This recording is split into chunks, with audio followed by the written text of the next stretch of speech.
Hey everybody, it is Dr. Akila Ka Ma'at, the Power Prophet, coming at you live. And I was just feeling or having a download that I'm so grateful. I'm so grateful to just have the opportunity to just speak. I love to do live stuff. I mean, in person, but there are some benefits to this technology here that are fantastic. And I just want to welcome back anybody who's watching this and coming back to this Critical Thinking Awakening, this 3-part series. Today, I'm sure you want to learn how to become ungovernable. That sounds phenomenal. It feels phenomenal.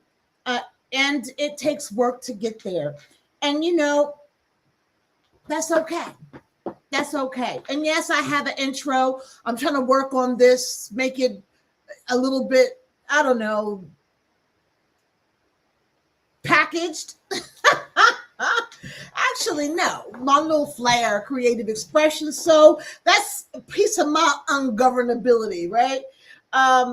You can sit in the manufactured mix without necessarily sitting in the manufactured mix. And just let me say thank you for being here. I put a comment, welcome back. This is the final stream for today. If you missed Friday, last week, or Monday, the replays are linked. Grab your journal. Yeah, today's live exercise is the sovereignty check, right? So daily practice is to take authority of your spiritual journey. Your spiritual journey, right? Very important. Okay. So I asked, drop one word into the chat for what's been clearer this week for you. All right, now. So I got my little notes here to make sure I cover everything, because the idea of daily practice is really baked into the Power of Release program, because we learn these things, right? And it becomes very, very important to do maintenance work, okay? Maintenance work, all right? We recognize, discernment, critical thinking, we release, and then we reframe. And the fourth phase is daily hygiene. How do we keep it? Because some people will get it. They'll get it. And then they'll stop the practice. I've been there, done that. I will get it, and then I will sit in the practice, enjoy the peace and the benefits and the insights and the this and the that. And then it was feeling so good, like the gas was in there, and it lasted for, it lasted for a few months. I did some little bit of maintenance. Just bit, like my altar, my reading my cards, like some meditation, but not real meditation. And I experienced that in not doing the practices slowly, without you even really recognizing, particularly when you are not a seasoned spiritual awakener. I mean, who is, right? Spiritual awakening is continual. You never get there, unlike what some people believe, right? It's always an awakening experience, like peeling back an onion, right? But yeah, that gas will run out. And then I remember I would stand there or sit there and start to feel sad, melancholy, not knowing what's going on, thinking I'm doing something wrong, slipping back into familiar behavior patterns. That's what we do. right?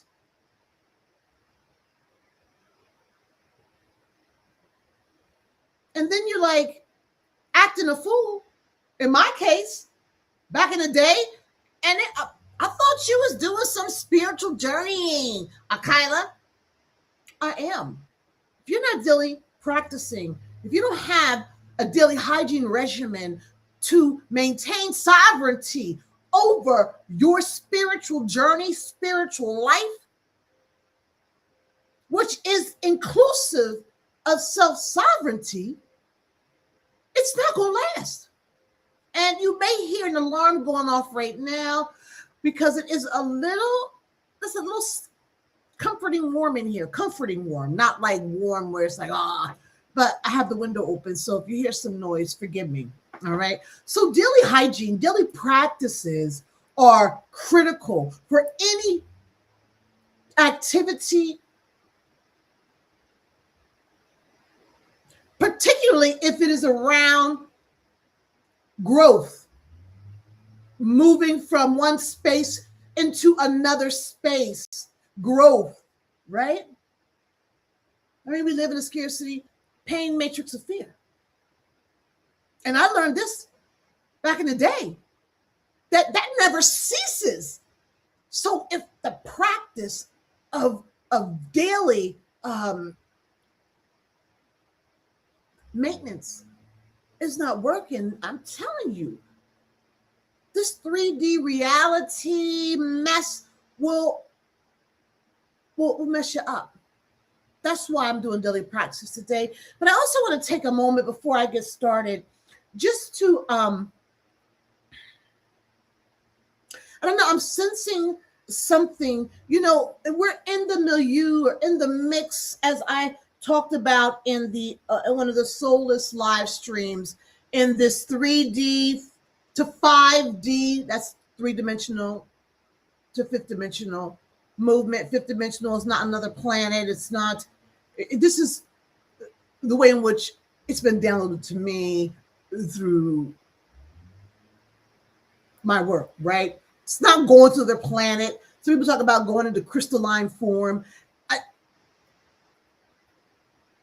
I have my own particular views on that. I'm not going to express it now because some people are now in the 5D and some are not. I just want to be clear that my work here is not to dismiss, ignore, diminish, to accept, to validate any of what is happening in our political and economic reality and global, our geopolitical reality. I want to be clear on that. Okay? So I'm talking about being ungovernable today along your spiritual journey, but I want to be clear that what I share is just not situated in spiritual journeying, although to me, everything is spiritual. Everything is spiritual. Every word, breath, walk, movement, food, it's everything. It's spiritual, everything, right? And so these tools, these practices can be utilized to see how you need to be, how you can reclaim yourself and take yourself outside of the war that's being waged right now in America. I am spiritual. I am a healer and a mystic and a prophet. So be clear. Wow, I'm doing this live stream. I do this live stream to give you tools so you can discern how you are going to situate yourself in this 3D. I'm going to have to shut my window.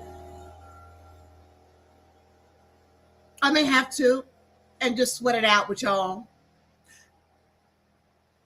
We got a serious problem in this society. Very serious. And soon things will really fall apart and we will not have access to the things we need to have these comfortable lives. Well, some folks never had these things that have a comfortable life. But many of us are caught up in this reality, which is governed by the soulless. So I just want to be clear with you. Things have to happen so that we can protect and commune and have each other's back. Do something so that we are not sucking the teat of systems that are no longer going to be servicing us. And again, some groups of people have felt this since the beginning of this country. Others, not so much, or they've ignored, or they just didn't give a crap, right? So please do not mistake my work here as somehow not being salient to this bigger picture. Everything is spiritual, and everything that I share, that I teach, is to help humanity, particularly those who are oppressed and are living with a colonized mind, to work some of that out so that next steps of sovereignty, not just spiritual or self, but sovereignty in other ways, can be established, because it will need to be. Cooperatives, communities, all that stuff. All right, I'm coming back home.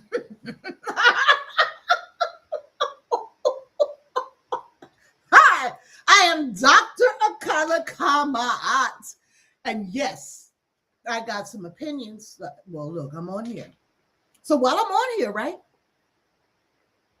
This is not me not doing anything about my situation here, right? And that's a whole other topic. Maybe I'll do a chat on that. And I know some of y'all just want to get to the work. So let me get to the work. But I had to give that disclaimer because I don't want anybody to come here and think that we just need to go on as normal and not believe that this is not going to end someplace horrible. You horrible if you're not prepared. Okay? All right. So welcome back. Take a deep breath in. Let it go.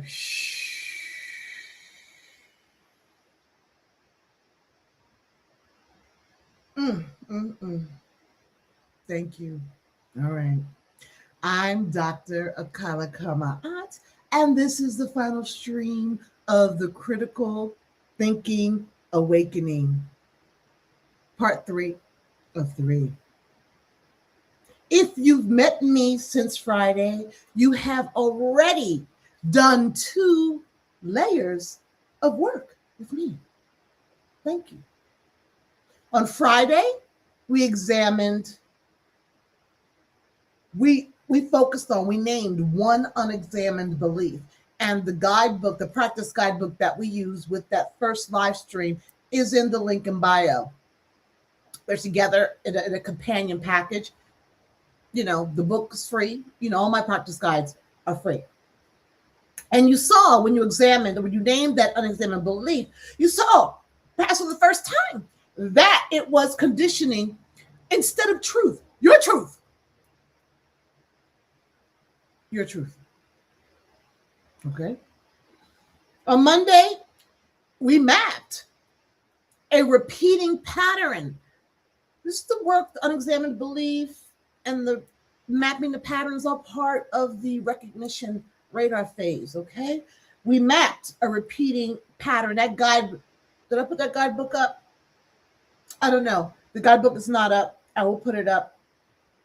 Okay. And we learned how to begin to tell the difference between conditioning, the internal residue that sifts through us and colors our thinking, our talking, our cognition, everything. Nervous system, bodies, all that stuff. If you're brand new right now, first of all, again, thank you for coming. And you know what? I didn't do my regular little my little things here. That's right. Love lights. Welcome all. Okay. So if you're brand new, sitting in here for the first time for the Critical Awakening series, both of the replays are linked in the description. Okay. What we do today will still land. All right. And it will give you the daily toolkit to take with you long after this series ends. Okay. And it's very important to have a toolkit of discernment tools that are not given to you necessarily based on some, I don't know. These are questions that we should all be asking, right? Not questions that are censored for the way in which they ask the question, right? Many times we'll get a set of queries or questions that are cyclical. They don't take you any place to expand what you know, just to keep you sifting through what it is they want you to keep sifting through, okay? That's not power. It's not sovereignty. That's confusion. All right. So today's question is the most practical question of the series. And it says, how do I build critical thinking, aka discernment, into my daily life, my everyday life, so that my spiritual journey is mine, is yours? All right. And that is what become ungovernable means. Not unteachable, not closed, not arrogant. Ungovernable means you are the final authority on your inner experience. Can you believe that? You are the final authority of your inner experience. All right? Not the teacher, not the framework, you.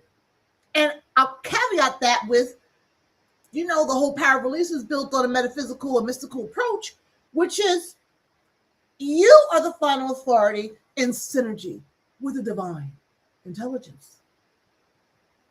You don't have to have the divine intelligence. You can do with this information what you will, but synergy with the divine intelligence can bump it up. Bump up your game. Bump up your ungovernability. All right, get more points. So, some people call it divine intelligence, God. I don't know. Cosmic consciousness to me is all source. And so go grab your journal, because we finish this work right now. All right. So I ask you, why don't you drop one word in the chat for what has been clearer this week through these activities? So, I'm going to go back to the idea of self-sovereignty, because self-sovereignty is really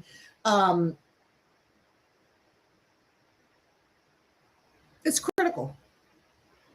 Most people don't have self-sovereignty. Most. Because we're confused in this 3D reality, this scarcity-pain matrix of fear.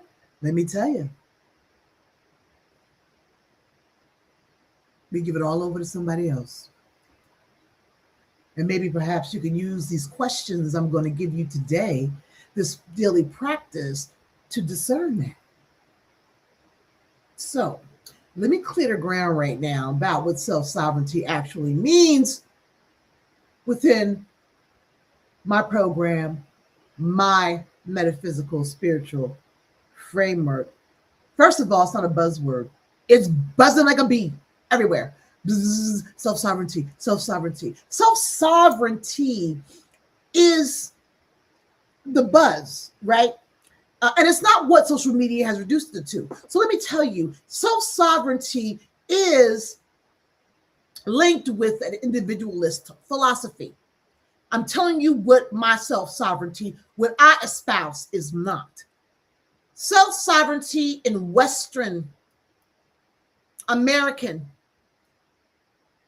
ideology is aligned with individualism, which we all know is a key in how people, they don't want to be governed, right, by institutions. I'm not saying everybody. Individualism spoke to groups of people that could be individuals, right? Because everybody didn't have and still don't have that capacity. Let's be clear about that, okay? No matter what you think, again, these tools I'm sharing can help you dig deeper into what you have been talked into, not seen. So, individualism, it's just about you taking on that rugged individualist, the Marlboro man, right?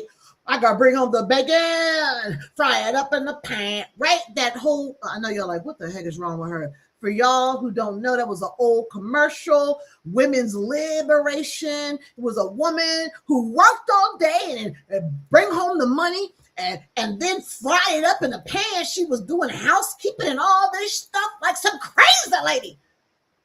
That is part of individualism. Although women could do that, they were still seen as less than. Okay, anyway, so individualism is a very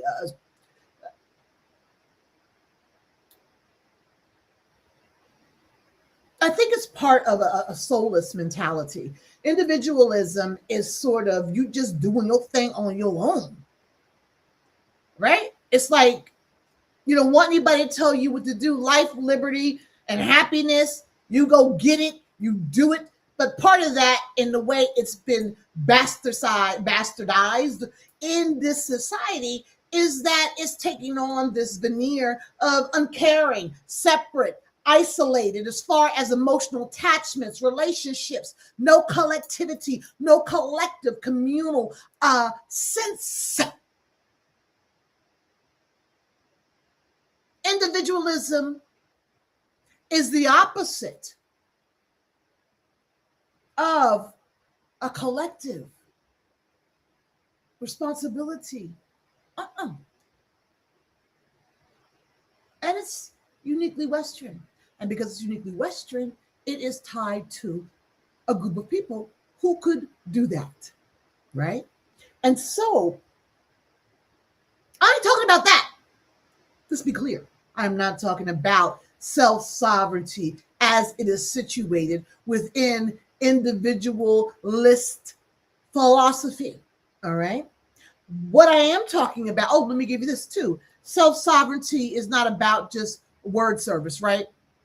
I got a whole live stream on Talk is Cheap, show me. But when people show you or nobody shows you, they show you something different, right? So self-sovereignty is not telling everyone you have boundaries while you are tolerating the same dynamics.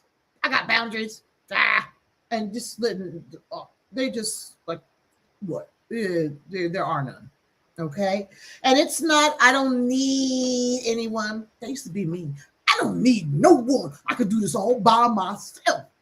And that's a really uniquely, I think, a Black woman thing, because we've been trained in that modality. That's the way we were through history, right? I don't need no one while you caring for every damn body, and you're not, and you don't need anyone because you won't open the door to anyone because you trying to be a workhorse. Self-sovereignty is not arrogance. Lots of people do that when they get to on their spiritual journey and they get awakened. Self-sovereignty is not the refusal to learn. Get over that. So I'm going to tell you what self-sovereignty is for me in my work and how I understand it. I draw on an African spirituality for me, period, total, overall. Well, I may not speak the language of the Ifa and the Orishas. I speak the language of Ma'at, but I don't speak it. But it's in my work. All of that is in my work. And so self-sovereignty, if you want to jot this in your journal, self-sovereignty is the reclamation of your divine authority. It means recognizing that, is this on? I didn't even check to see if I was on. I'm sorry, y'all. It means recognizing that your intuition, your breath, and intentions are valid just the way they are. Okay? It means you're okay, just exactly valid as they are, your authentic self, right? Your thoughts, emotions, and actions are not directed by scarcity, pain, and fear, but by clarity, compassion, and conscious intent. Self-sovereignty means bypassing external gatekeepers, because we give ourselves over to those people all the time. Bypassing external gatekeepers, including recognizing, releasing, and reframing the conditioning, or what I like to call internal residue, that this gatekeeping just accumulates within you, and you begin to embody this stuff, right? You take full ownership over your spiritual well-being, destiny, and inner peace. That's the self-sovereignty I'm talking about, situated from an African spiritual framing, all right? And so you become the one who decides what is true for you after you've done the discernment work. And sometimes it's not all about discernment. I gotta put my phone on oh, it is. It's not all about discernment work, but I mean, just cold discernment work, cold critical thinking. It's soulful, spiritual discernment. And that requires three things, right? To do the discernment work. So if you have a journal, write this down, all right? The first one, you have to know your own voice well enough to recognize it, all right? Most of us have been overrun by other people's voices. And that's happened for so long that we cannot tell our own. Discernment is how we find that again. 2, you have to be willing to be wrong. I mean, a lot of people don't like that, but you have to be willing to be wrong. Sovereignty is not the certainty that you are right. It's the willingness to examine, revise, and re-examine. The dogmatic person, I've known several dogmatic people. That person is not sovereign. That person is scared, spouting dogma, religious dogma. I don't know, capitalist dogma. Dogma is just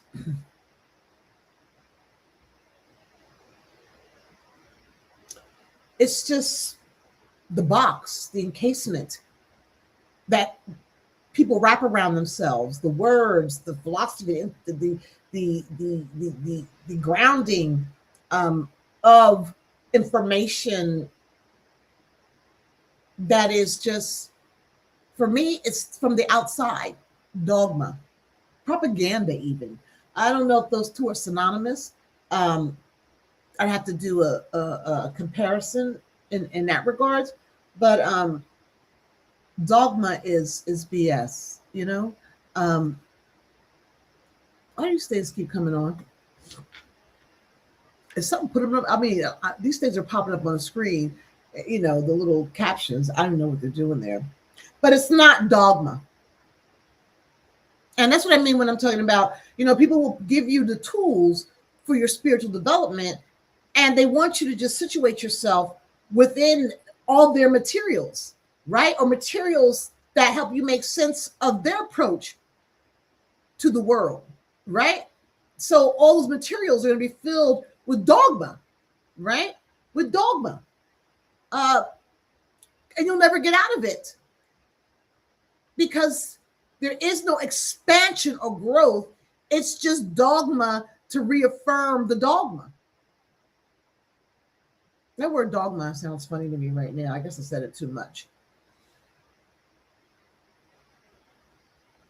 So 3, you have to take loving and compassionate responsibility of your interpretive in the ways in which you make sense, okay, of things.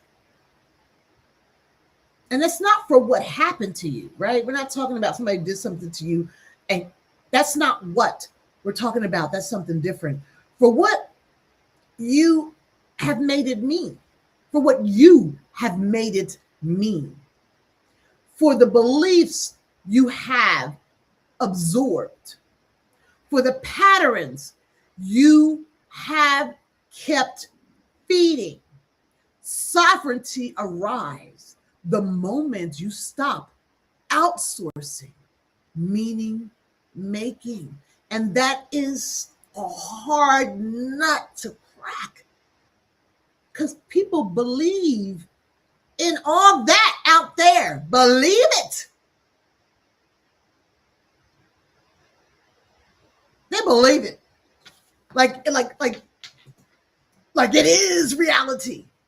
It's so amazing to me how this society has created people that actually, and I'm not being harsh or judgmental, I'm just here to open folks up, how the society has just created people who just believe everything that's happening and believe it'll get better and believe just believe.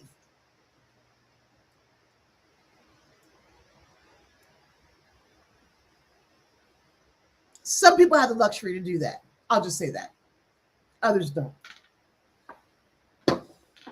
I ain't trying to be mean or harsh, but I mean, y'all, it's time to put your critical thinking cap on, along with your intuitive knowing, along with your meditation or prayer to figure out how this 3-dimensional reality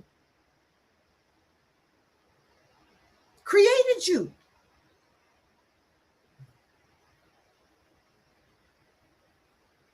So spiritual sovereignty and self-sovereignty are not granted. And for me, these are one of the same, because spiritual sovereignty is everything. Your self-sovereignty is everything.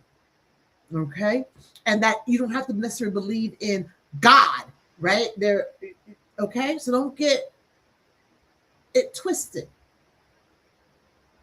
That's my approach to it, to a divine intelligence. And really, I mean, that's it. Sorry, I was going to give something else. It is what it is. There has to be something larger than yourself to help you have faith. Because that whole individualistic thing is about you having faith in you only, which is crazy. That's ridiculous. That you could do it. I'm an individual. No, you're not. You are an automaton. I know.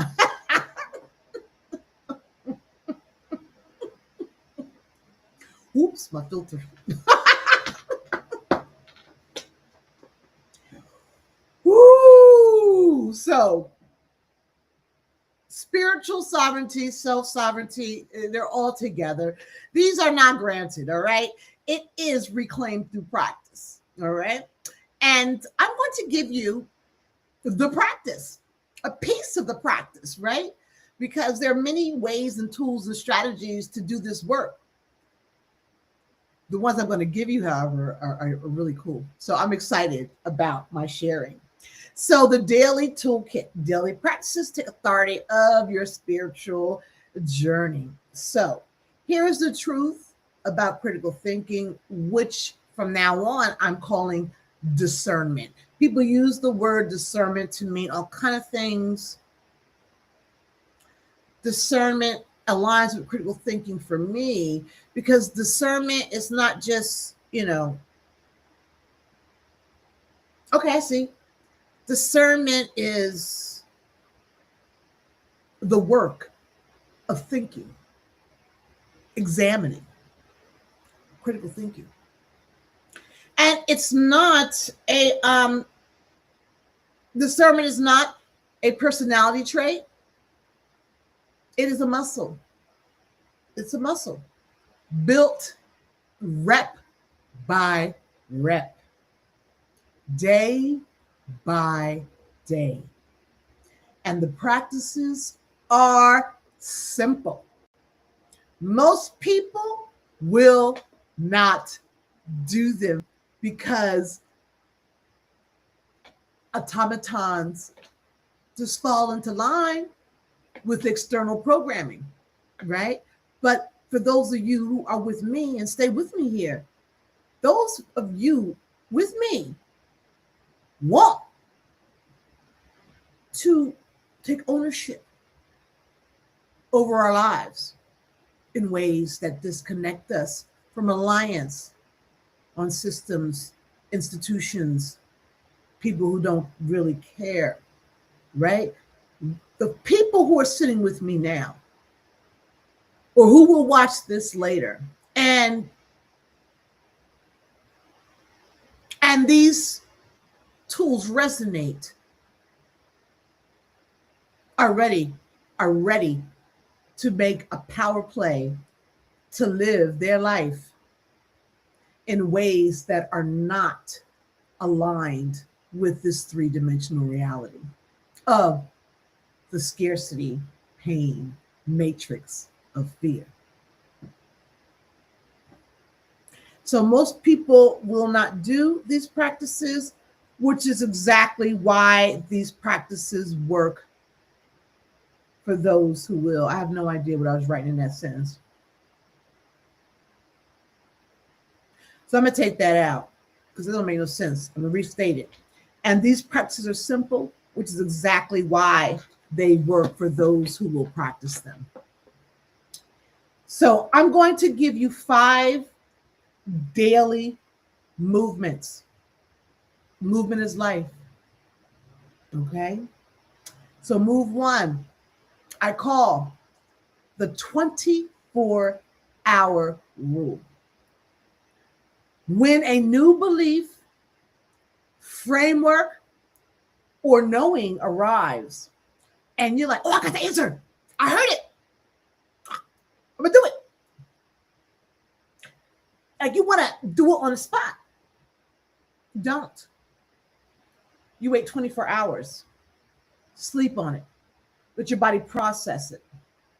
Let your nervous system settle. Then ask, does it still feel true after that 24 hours? Does it have the urgency that it had when you first had that thought? Is the urgency different? For me, the 24-hour rule, I mean, that works. I have learned for myself, and this is all authentic expressions of the way in which your unique spirituality or discernment muscle works, right? I'm not about giving a freaking, I don't know. So for me, sometimes I have had these grandiose, I'm a very visionary oriented individual. I mean, now that I'm getting a little older at 59, I'm a little more settled and not so, although I can be,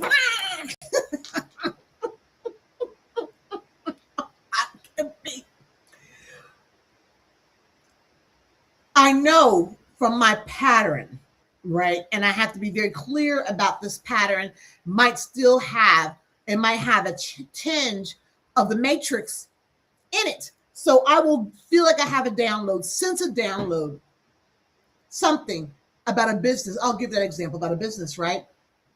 And I'm going to jump on it and want to do it. And then like 3 days later, I'm beating myself up. Oh, you can't do nothing. You ain't going to have no business. And so I was beating myself up because I couldn't live out that intuitive direction. And the intuitive direction really was not real. Hence, what happened? I was attaching my frequency to an erroneous intuitive download. Thus, I was getting the smack down right away. But I saw it as, I saw it as a personal thing. I'm broke. It's that internal residue trying to rise up. So I will sit on something, especially if it's a big idea, for a week. I've done it for a month because I know if the urgency goes away, and that urgency could last for a while, you still feel that pull. And if it's still there, I'll say after 2 weeks, I'll take steps. And everywhere along the journey, I will note, where if my body's getting constricted or if I'm opening up. Okay? So that's a strategy. So that's the 24-hour rule. You sleep on it. For the big, big stuff, you might take a 14-day rule or a week rule. But move one is a 24-hour rule. So let me finish this. So urgency is really a part of the Scarcity-Pain Matrix of fear. Okay? And that's like the way in which it's disguised in you. I gotta do it now. That's how this whole society is. Oh, get some sleep.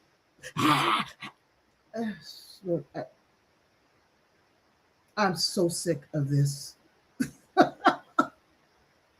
I mean, you have no idea.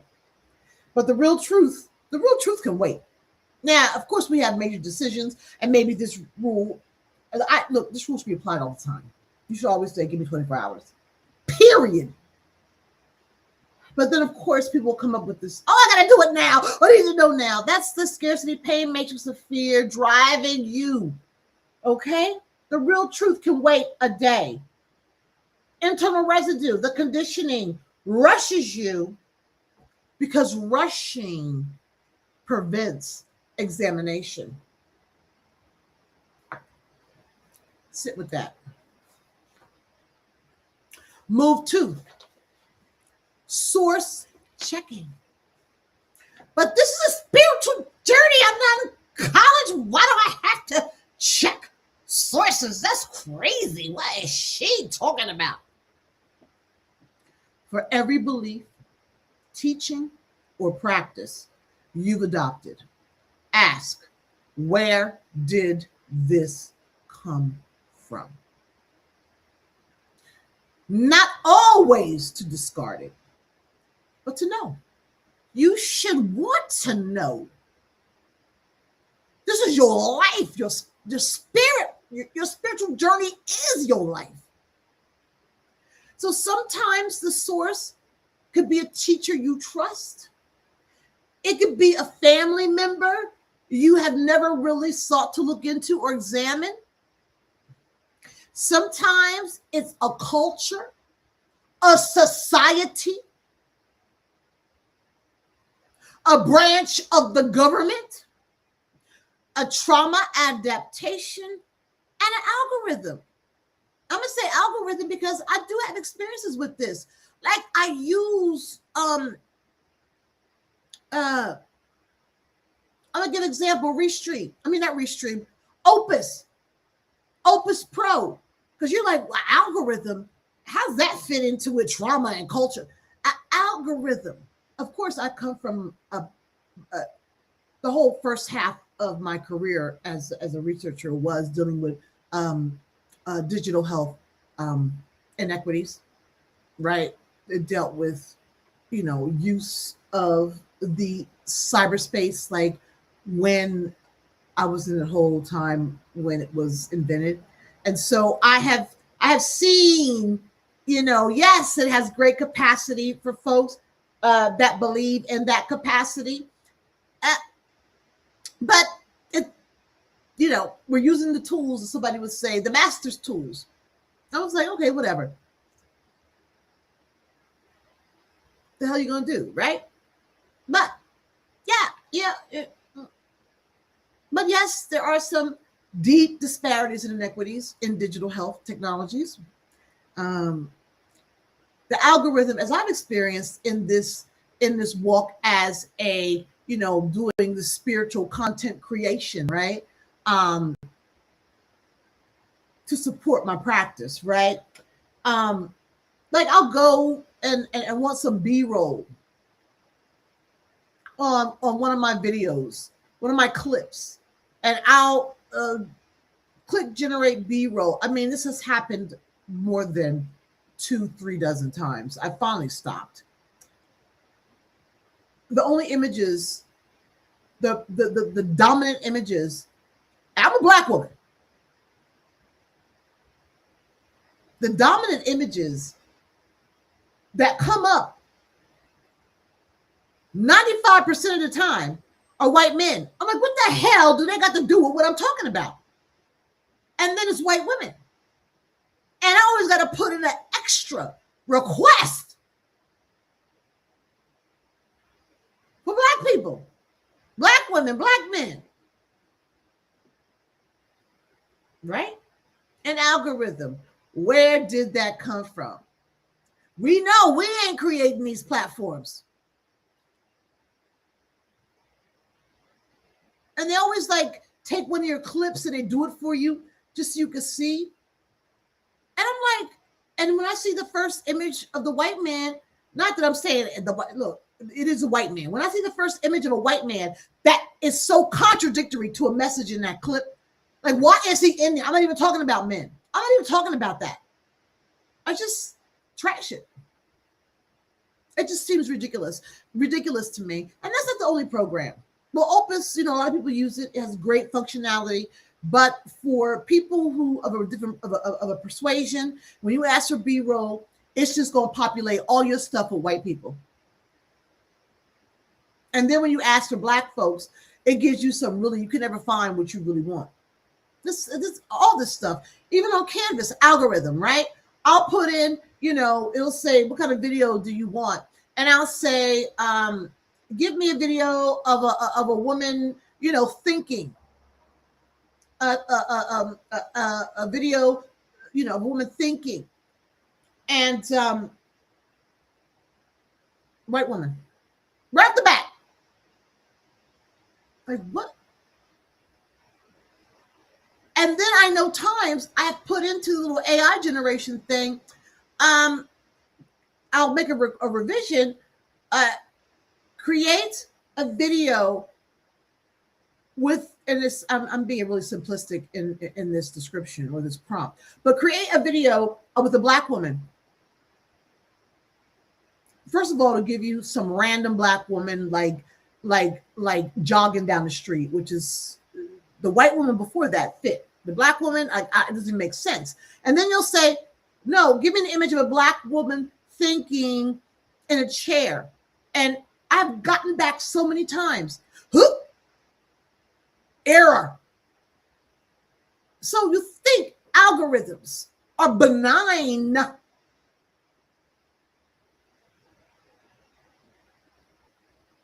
Think again.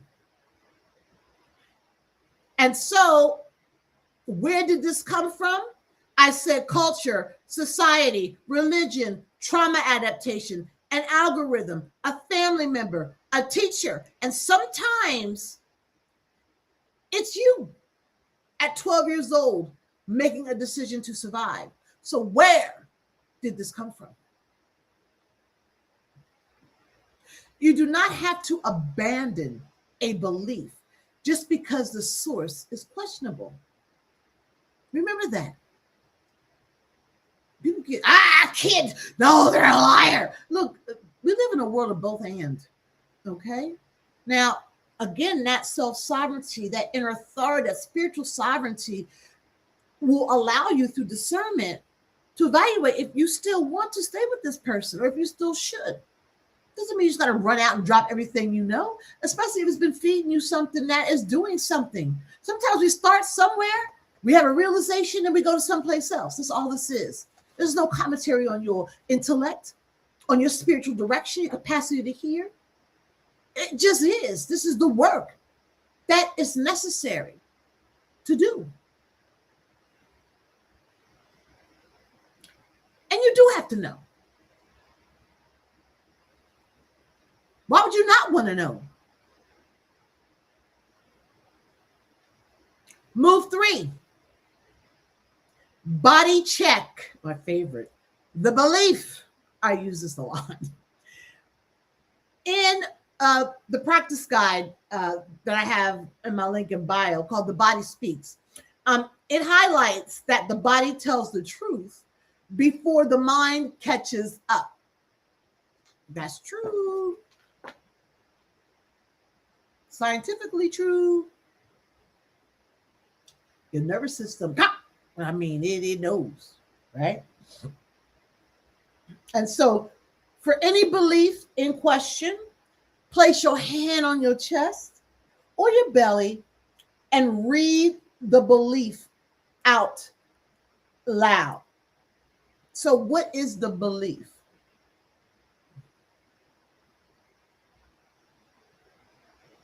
Does the body open? Does it feel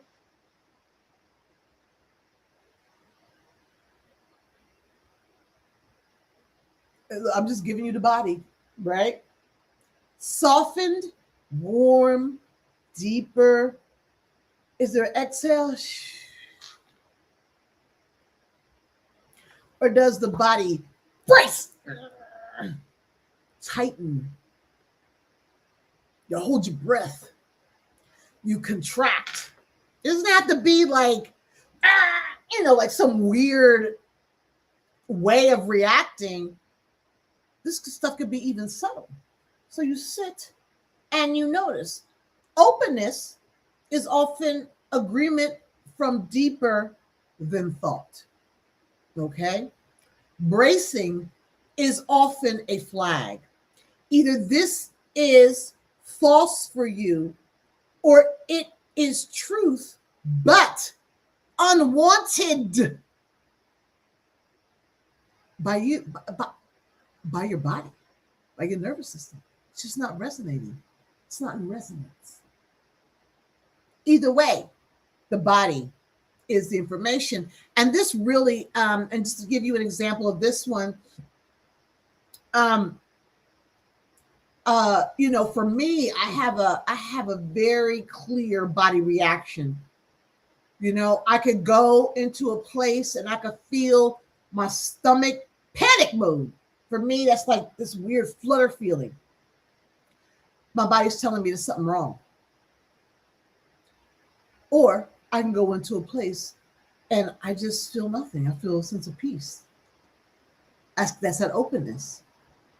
And that's an environment or thing, belief that I'd be more aligned to explore further than forcing myself to go somewhere. And believe me, I have had those feelings in many situations and I have ignored them. I did not know that they were I thought it was a mental health problems.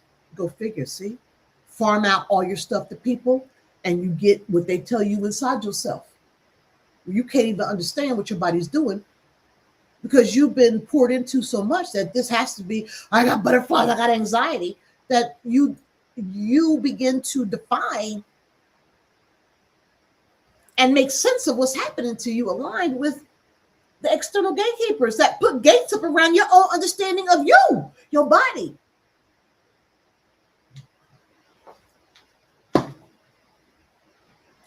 Move 4.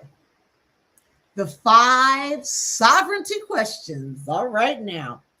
This is the move you can carry into any decision, okay? Any belief, any spiritual practice that you seek to adopt, learn more. We're going to do this together in the live exercise, all right?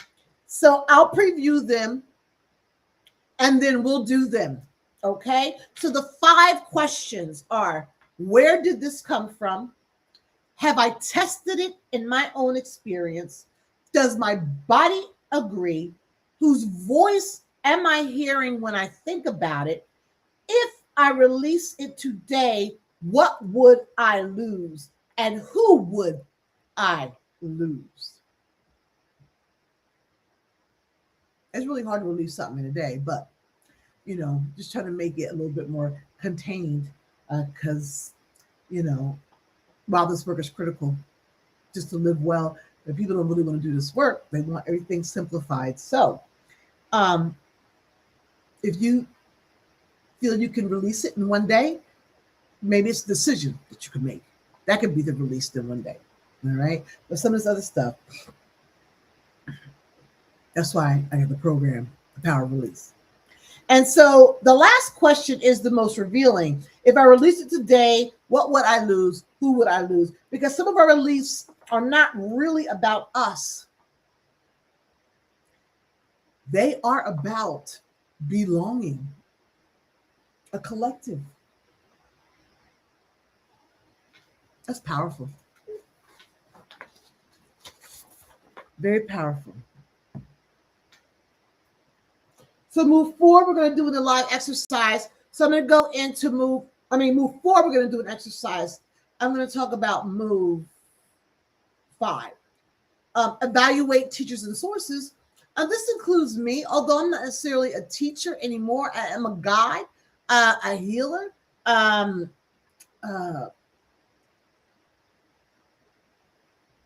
this includes me, especially me, because I'm trying to act all benign and I just want to help humanity, especially me. Okay? A real teacher, a real spiritual guide wants you to think critically about their work. If a teacher punishes, questions, demands belief, requires loyalty before you have a chance to examine anything, or makes their authority off limits, that is not a teacher. I don't know what you talked yourself into thinking that is a teacher. That's not a teacher. This is a piece of leverage for the Scarcity-Pain Matrix of fear, right? That's what that's a part of. Dressed up in spiritual robes. And they may even wear robes. They could just be dressed in clothes, like me. Evaluate the teacher by their fruit. And this could be different types of fruit, nuanced fruit. But I'm going to give you the major areas. Are the people who study with them more sovereign over time, more themselves, healthier in their relationships? Or are they becoming dependent, isolated, and performing transcendence? It becomes performative, right? It's not real. The right teachers grow you toward your own authority. The wrong ones will grow you toward their authority.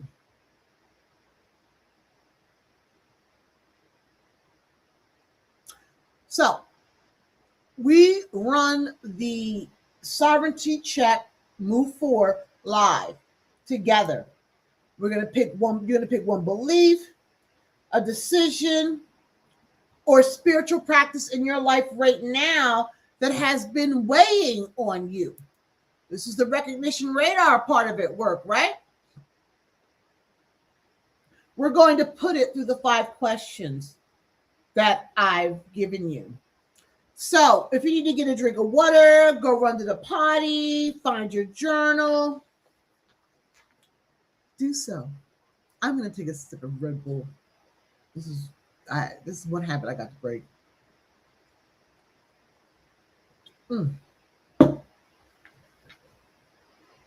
Okay. So are you ready? You got your journal, pen ready?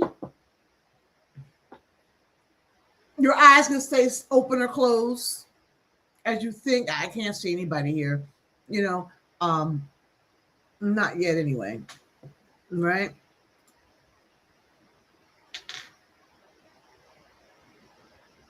So the goal is not to fix anything. First of all, you're not broke. Remember that. None of us are broke. Well, some people are broke. But we're all broke. With the internal residue, right? It wants to break us, right? Have us dependent, right? But you're not broke at all. You've been captivated, told a different story about who you were. So the goal is to see your inner authority work. So it's you to see yourself in this process of discernment, and maybe for the first time. All right. By the end of this exercise, you will have walked one belief through the discernment process. That, if you do it consistently, builds the muscle. So step one, let's get settled in. Oh no, my camera's shaking. All right. I want you to take 3 slow breaths with me. You know what? I'm going to do 5. 5 is the number of change, right? So 5 slow breaths with me. Inhale. Inhale 4. Inhale 1, 2, 3, 4. Exhale 1, 2, 3, 4, 5, 6. Okay. Are you ready? First one. Inhale through your nose. 3, 4. Exhale 6. 1, 2, 3, 4, 5, 6. I'm going to do it. Inhale 1.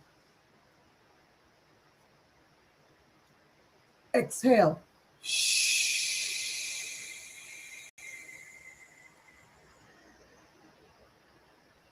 Inhale.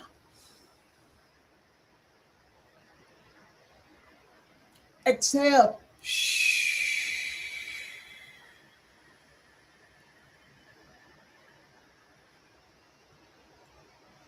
Inhale. Exhale.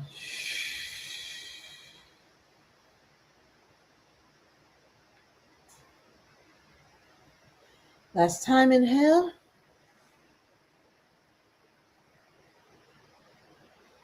Exhale.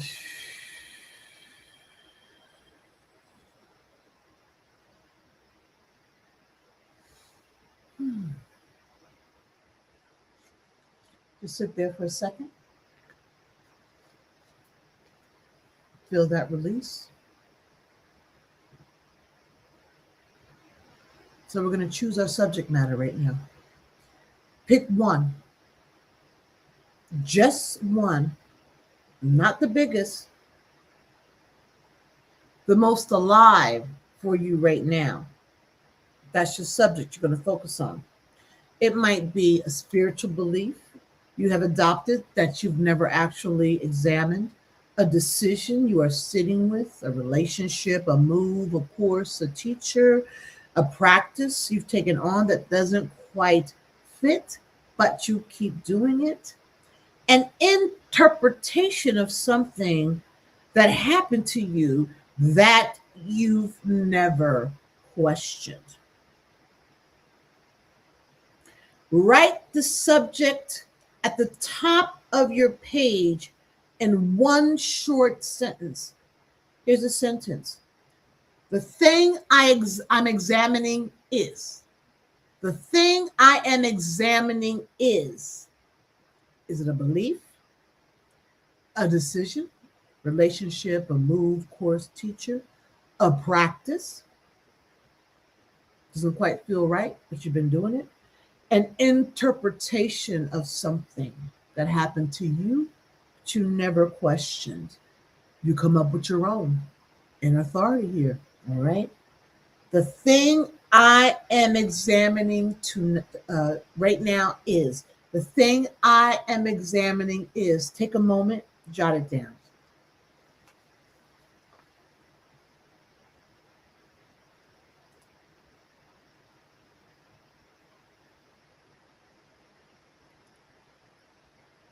All right.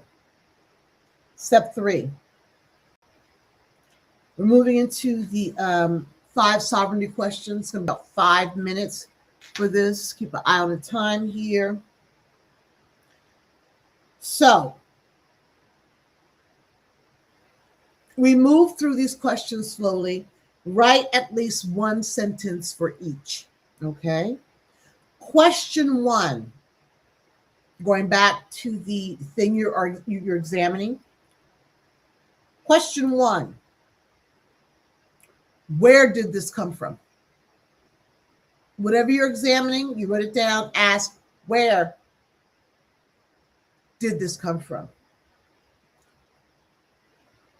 Trace it back, right? Was it a teacher, a book, a family voice, a relationship, an algorithm, things popping up on your computer, or a version of yourself who needed to believe in this in order to survive something? Where did the thing you are examining come from? Usually the first thing that pops into your head is the most accurate. The more you sit there and figure it out, it has less power and less meaning. That initial thought. But there's nothing wrong with trying to figure stuff out. We're used to doing that. Okay? And we're not used to these questions. So for what you're examining right now, where did this come from? One sentence. I'm moving on to question 2. Have I tested the thing I'm examining in my own experience? Have you tested the topic you're examining in your own experience? Not whether somebody said it's true, whether your own life under examination, what we're doing now, discernment, has confirmed it to be true for you. For you. One sentence for that. Have I tested what I'm examining right now in my own experience? And this is not self-judgment, self-criticism. Please do not go there. Nobody's broke. It's life. Make a plan, figure it out, and get tools. Have I tested it in my own experience? Question 3. Does my body agree with the thing I'm examining? The belief, interpretation, decision. Does my body agree? Hand on chest or belly. Read the belief out loud.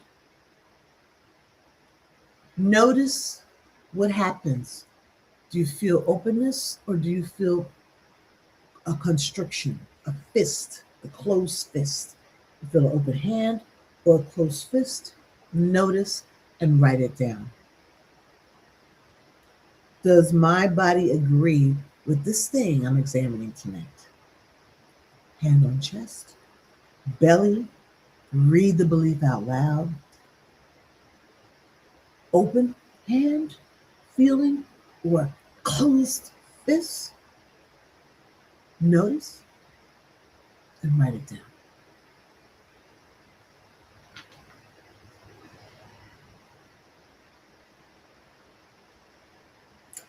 Question 4. Whose voice am I hearing when I think about the thing I'm examining right now? Whose voice am I hearing when I think about this? Listen for the voice underneath. Sometimes you'll recognize it, and sometimes it's not your voice.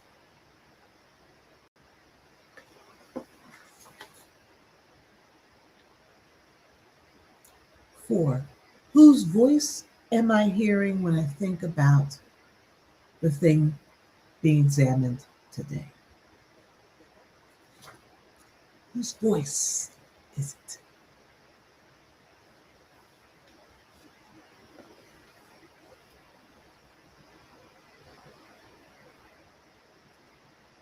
You take a deep breath, exhale something out. Feel free.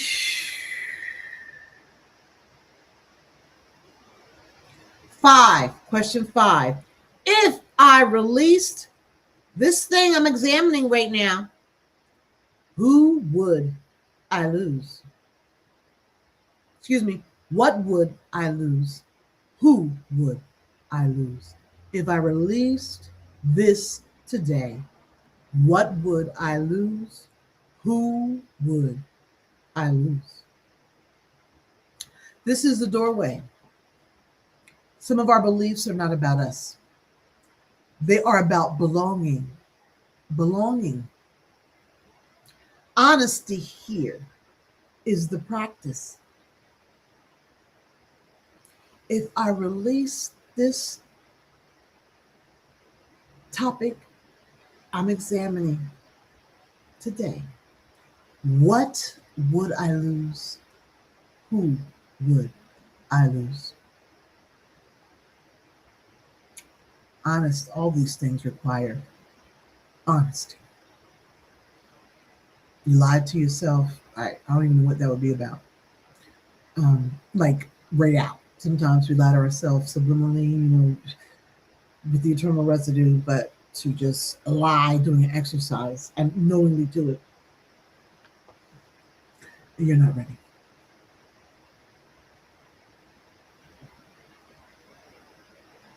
All right.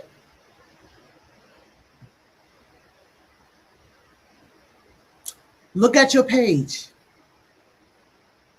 What you just did, and congratulations. That's real work. That is sovereign discernment. That's authority over the thing you're examining. It's not theoretical, although it could be theory. That's the research person coming out in me. It's practiced. You are the final authority here. You mapped it out to the source, tested the experience against your own, listened to the body, named the voice, and counted the cost. You do not need anyone else to validate this process. And we do. You think this is right? I did this exercise and I thought this. No, babe. No, that's the problem.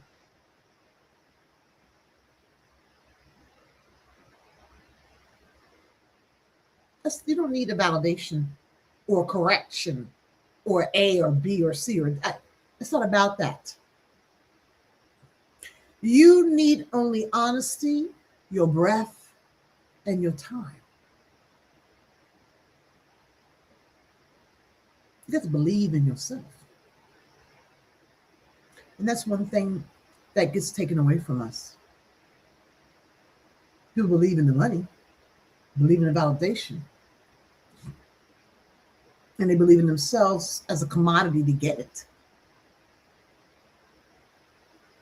to sell their body as a commodity.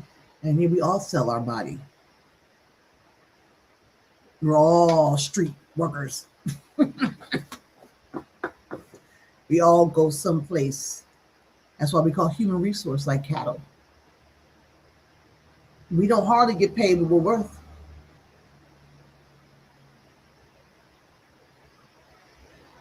Where am I at? I'm sorry. You don't need validation. And stop that right now. And if you feel like you need to go run to somebody and get some validation or to toss this around with them so they can figure out your experience for you, don't. Do not.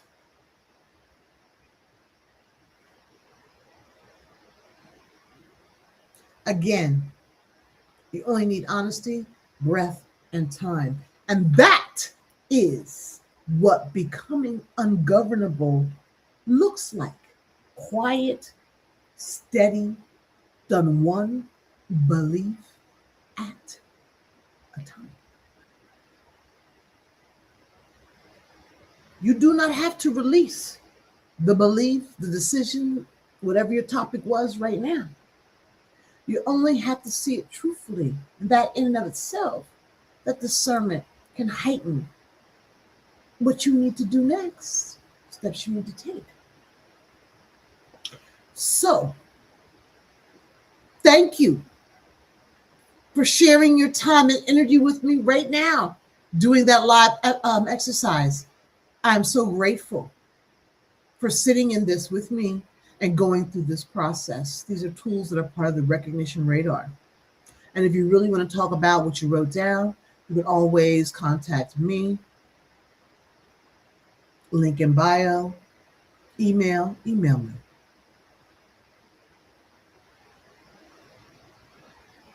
So, what does this practice look like in daily life? So let me give you some examples of how this lives outside the journal, okay? So just give you some basic examples. In critical thinking, it's like a hat, and you can apply these things, you apply them in different ways. So these are just examples, but then you have the skill right now to apply this stuff in other areas as you've just done. So don't get stuck on my examples. They're just examples. They're not the beginning and the end of this work. So at a workshop, a facilitator says something powerful. Your body lights up. I know that feeling. You feel called to enroll in their next program for $3,000 right now.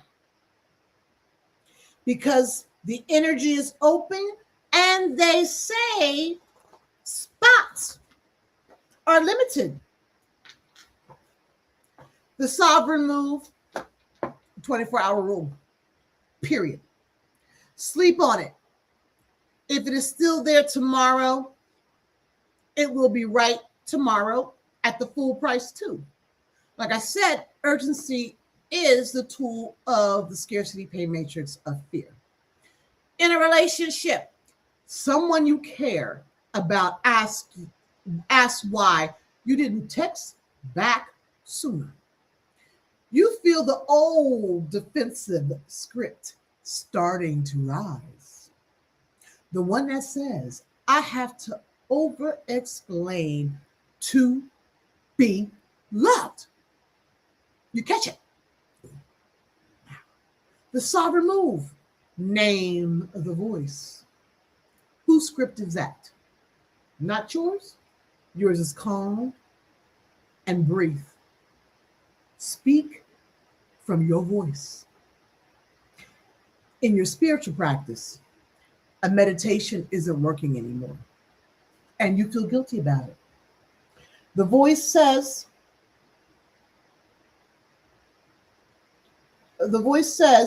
you must not be doing it right. This is a voice in your head. Or you must not be evolved enough. That self-criticism, that personalization of the sovereign move here. Source, check the voice. Who taught you that meditation working equals your worth as a seeker? Who taught you that a meditation working equals your worth as a seeker. Question that. Maybe it's for a different practice, or maybe it's time for a different practice. Maybe it's a season, it'll come back, and maybe that meditation is not yours at all. Everything people give us, tell us to do, is not ours to do. That's where this work of discernment comes in. Another example, in your work, someone you respected dismisses something you said. You feel, that was a big one for me. You feel a familiar story rising. I'm too much. I should soften. I should retract. I shouldn't have said that. Oh, I was riddled with that crazy stuff. The sovereign move, body check. All right, hand on chest. Read what you originally said back to yourself. What did you say? Does the body open or brace? Trust the answer. That familiar story could be a repetitive pattern that no longer serves you.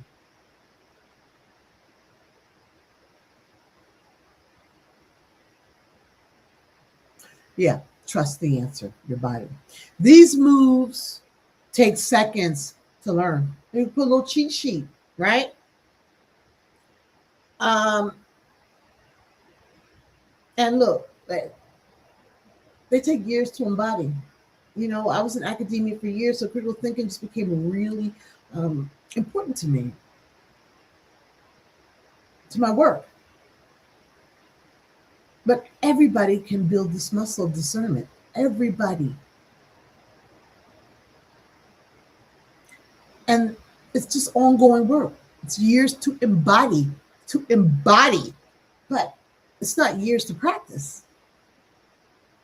And they will change the texture of your spiritual life and your life, period. Because spiritual sovereignty is self-sovereignty. Because for me, everything is spiritual, all of it.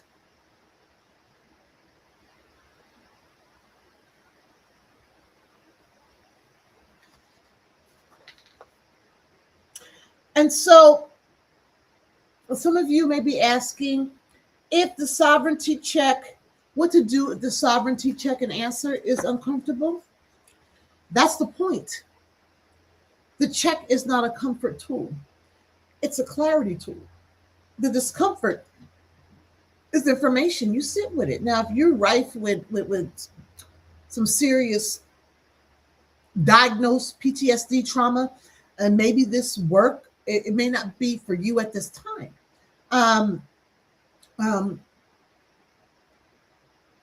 So you have to sit with it and feel. It becomes too much and it's bothering you for days and you just crunched over anxiety, feeling depressed, and there may need to be a different approach to this work for you. There's nothing wrong with you. It just means a different approach is necessary. So some of you may be wondering, can I do this with you as my teacher, as my guide? I hate the teacher thing. A guide. Yes. And I want you to. A real teacher wants to examine their teachings. A real guide wants to examine their guidance. If anything in this series does not hold up, when you test it against your own life, release it, right? If I'm saying things that don't hold up in your life, get rid of it, throw it away. A lot of teachers say, guys say, you know, I'm giving it to you, take what you want, take what works, but you got to sit and discern what actually works. So test it against your life. And if it's not needed, throw it away. This work belongs to you and no one else. And some of you may actually be noticing, I have a lot of beliefs to run through this activity. Of course you do. We all do. We are not raised on examination. we farm all that out. So sit with one belief, run one through the check this week, then do another the next week, and maybe do one a month, right? This is your work, and I am the guide, your timetable. It's all about your authentic self, your divine authority, right? A guy's not going to mess with what is you intuitively and innately. They should not. So don't dramatize the fact you got all these beliefs. We got lots of beliefs. Write them down. Get them out your head. Write them down and then do one at a time. Run them through this check. Okay? Build the muscle. And the more you run through the check, you will learn it. Like, have these questions in your mind. So if one thing has shifted in you over the course of this series, please drop it in the chat. I'll read what comes through. And so here's what I want you to take with you. I mean, you came here 3 streams ago to do recognition radar, first phase in the Power of Release program. To release, and that's to release what you've been carrying. So this is the work to recognize it, name it, and then releasing it, right? What you may have not known is that the work of release requires an experienced mind, more experienced, not in the cold sense, but in the disciplined sense. The mind in service of the soul. Discernment in service of release. The mind in service of the soul, discernment in service of release. Okay? This week, you learned 3 things. On Friday, we learned your beliefs are not yours. Not originally, anyway. On Monday, conditioning repeats, intuition arrives fresh. And today, spiritual sovereignty is reclaimed. One examined belief at a time. If you want to go deeper, the 3 companion guides, the discerning mind, the pattern map, and the sovereign seeker, all 3 are coming. The discerning, I believe the discerning mind is up already in the link in bio. And these guides will walk you through every exercise we did in this series and give you the daily tools, as I've given you today, to keep building. You cannot release what you cannot see. This week, you began to see. Now, go and be ungovernable. Be it. Be ungovernable. All right? You got some of these strategies, these tools, use them and be ungovernable. And feel the power of release. All right, y'all?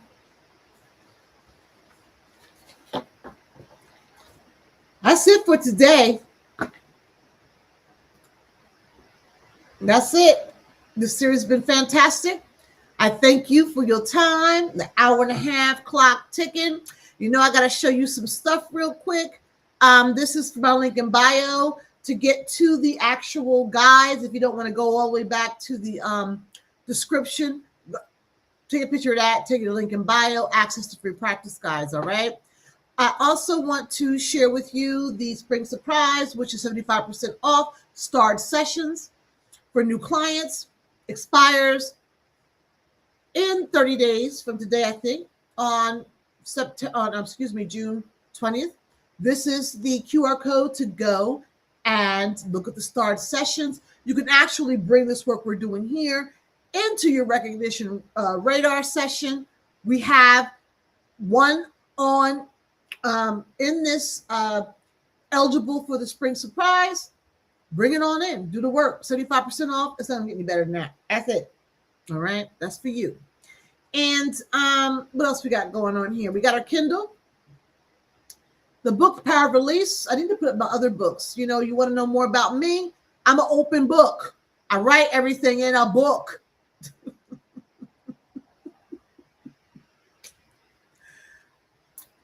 Power of Release program is situated in this journey I had. That's my spiritual journey. Journey from an open hand to a closed fist right here. All right. So thank you. Thank you for sitting with me. Become ungovernable. I'm Dr. Akila Ka Ma'at.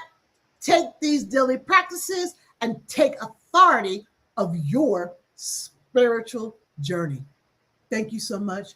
Have a blessed, blessed day. Bye-bye. Thank you.